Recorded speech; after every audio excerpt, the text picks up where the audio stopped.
Ciao from Calcio Chacha, my Juventino brothers. This is Dhananjay, just bringing to you a quick recap of the Club World Cup and the season at large that has been rather forgettable.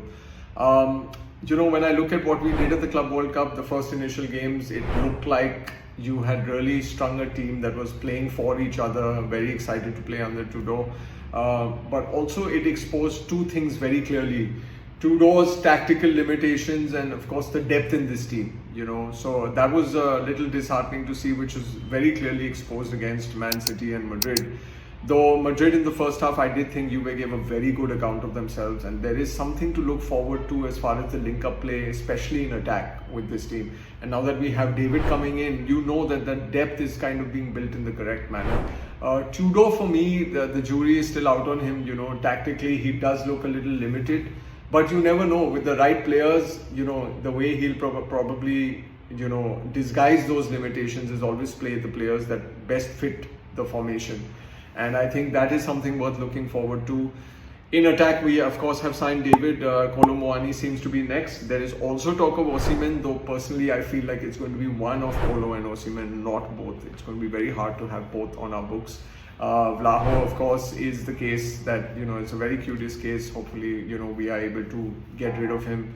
Really, he's someone who has disappointed us through the season, and his time at Juve is very clearly over.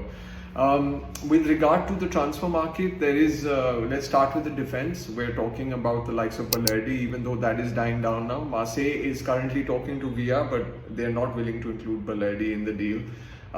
There is talk of Laporte.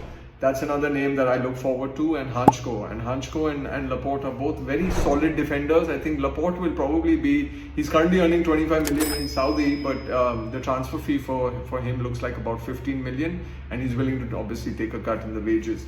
I think if that happens for Juve, and that will be a very shrewd move, along with that, we could kind of look at, bringing in a youngster like Leone, and then, your defense, that defense story is really stacked.